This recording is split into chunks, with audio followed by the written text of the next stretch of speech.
Hello again, my name's John. I'm a retired chef from the northeast of England in the UK, and welcome to my latest bread video. In this one I'll be making these fantastic pita breads. They're very easy to make and the taste and texture of these are much better than anything you can buy in the stores. You can view the ingredients list and full written method for this recipe on the recipe page on my website. I'll leave links at the end and under the video, or just click on the eye icon top right of the screen. Before I go any further, I'd like to give a quick shout out to this week's Patreon and PayPal donators, and they are Lisa Marie Ness, Frank Corr, Scott Moe, Bowie Arkengelly and John Barrett. And once again, thank you for your continued support everyone. It really does help keep the channel going. Right, I'll be making my dough by hand, but if you have a stand mixer, by all means use that. Put all of the ingredients in your mixer bowl and set it away for 10 minutes. It's as simple as that. First, I'll add the flour, salt and sugar and mix those together. Note, you don't need bread flour for this recipe. Plain or all-purpose flour will do fine. Next, I'm mixing in the 2 teaspoons, that's 7 grams of instant or active dried yeast. If you're using fresh yeast, you'll need 20 grams and simply dissolve it in the water first. Next, I'll add the lukewarm water followed by the oil. See the ingredients list for the temperature of the water.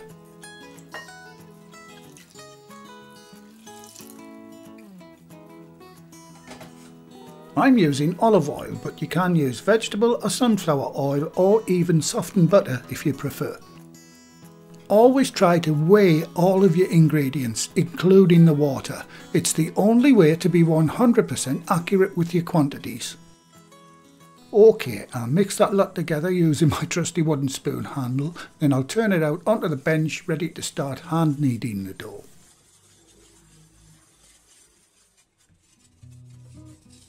Make sure you thoroughly clean down the sides of the bowl. You need all of that flour in the mix.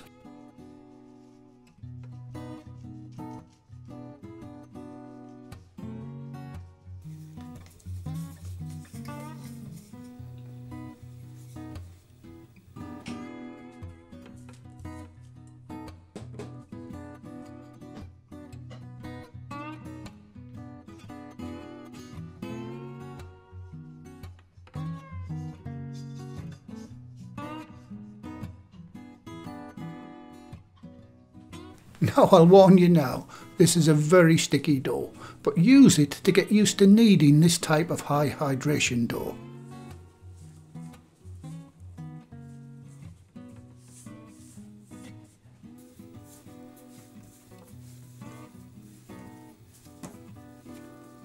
At first you'll think it's way too wet and this bloke is an idiot, but stay with it, don't be tempted to add any extra flour.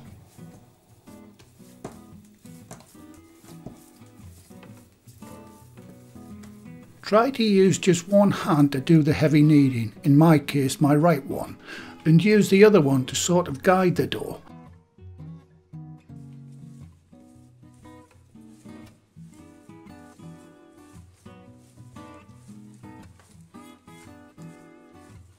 If it gets too sticky on your hand, simply scrape it off, then carry on kneading.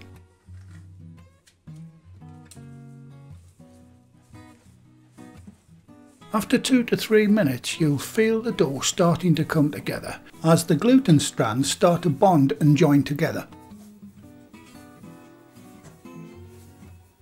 Use this opportunity to get to know and feel and enjoy manipulating the warm dough. It's quite pleasant really.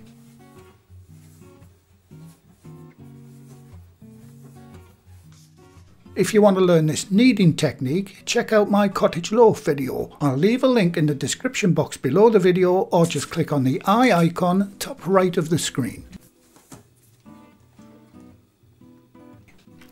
And as you can see, the dough is starting to come together.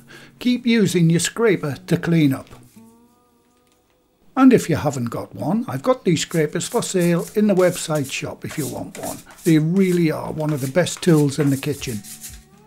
And after approximately 4 minutes, the dough has come together.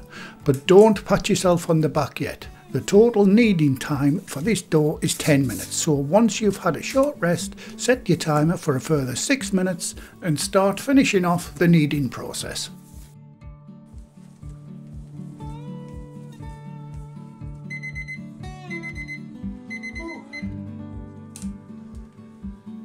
Good workout.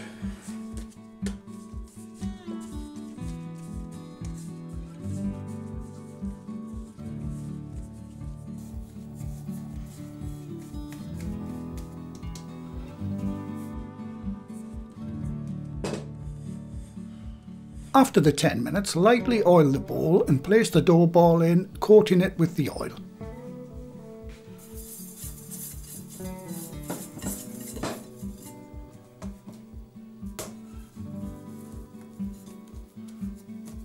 Cover the bowl and set your timer for at least 45 minutes. It's pretty warm in my kitchen today. Yours may take a little longer depending on the temperature of your kitchen, but no less than 45 minutes and the dough needs to at least double in size.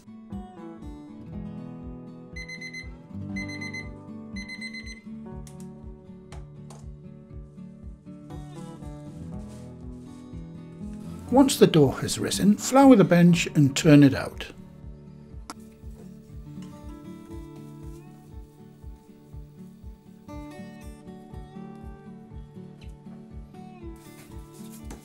Give the dough a quick knead to degass it. This is also called knocking the dough back.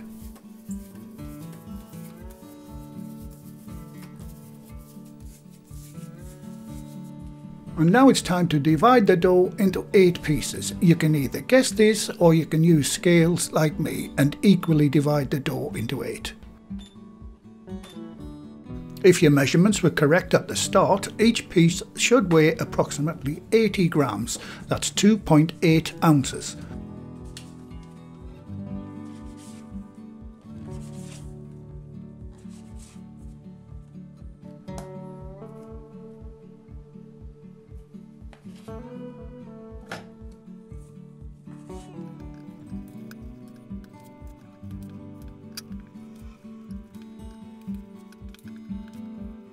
Once you've divided the dough, you need to form each piece into a small ball as shown in the video.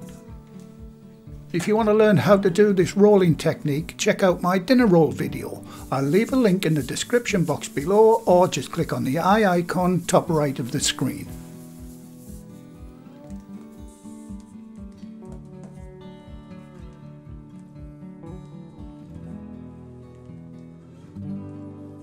Once all of the balls have been formed, cover them with a dry towel and let them rest for 10 minutes. This rest period is very important as it will make rolling the final pita shape much easier.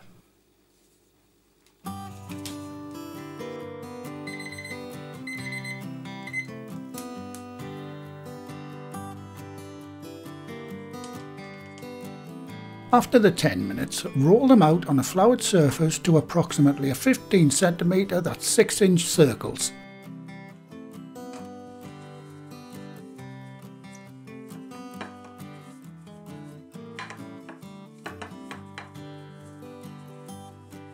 If you spend a bit too much time rolling these, they will tighten up a bit. Just let them relax for a couple of minutes and then they'll become easier to roll again.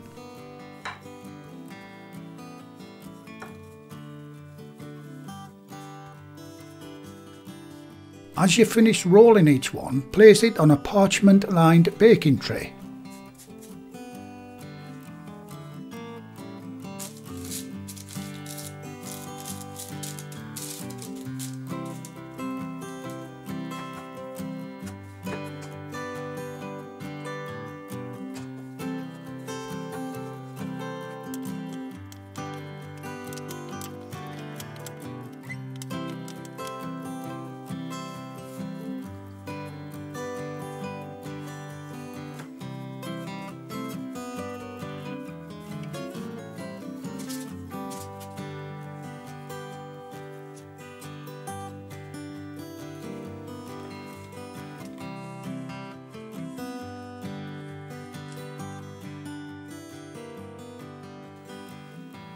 When all 8 have been rolled, cover them with a towel and set your timer for 30 minutes. Right, to cook these wonderful pitas you'll need a very hot skillet. I'm going to use my 12-inch heavy-duty Lodge frying pan, so I'll need to get it heated up to a blistering 300 degrees Celsius, which is around 570 Fahrenheit. You can bake these in the oven at 220 degrees Celsius, that's 430 Fahrenheit, for 10 minutes, but they do cook better and quicker on a skillet. Okay, once the time's up and your hot plate is ready, stick the first pita bread in the pan. You don't need to add any oil to the pan, and if you do, you'll end up with a room full of smoke because the pan is so hot. Leave it on this first side for about 30 seconds. You should see bubbles starting to appear on the top. Now flip it over, and after 2 minutes it should start to blow up like a balloon.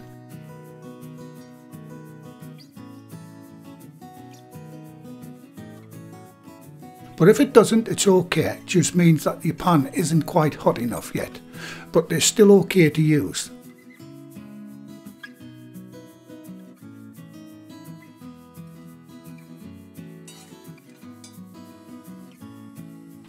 And there it goes. And once it reaches this stage, just lift it out. Place them on a plate next to the pan to keep warm. Right, and in goes the second one. I'll quickly speed through the rest of them.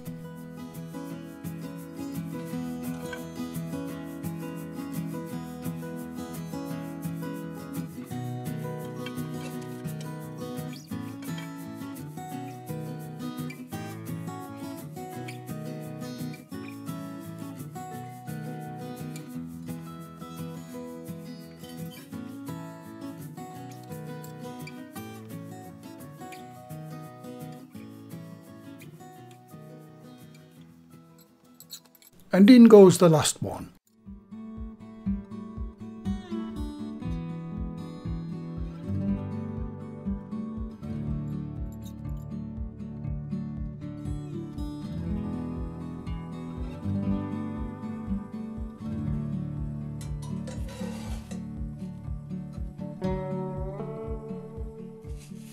Right, that's them all cooked, and now it's time to try one. As an example, I'll make a doner kebab, but you can fill these with anything you like.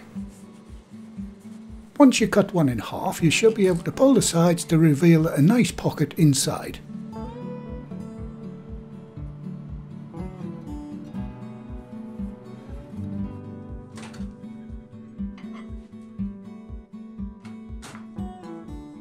Right, to fill this one, I'll start with some salad, then some of this fantastic doner kebab meat.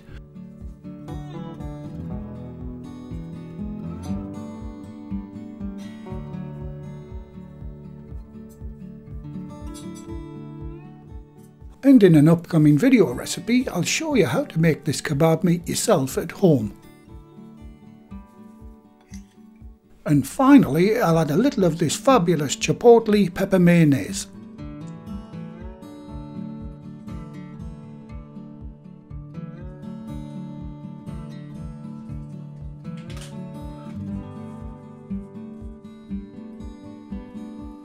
And oh yes, these are fantastic, and like I said at the start, and I wasn't just saying it, these are much better than any mass-produced store-bought pitas you can buy. And these definitely get the thumbs up from me and my family.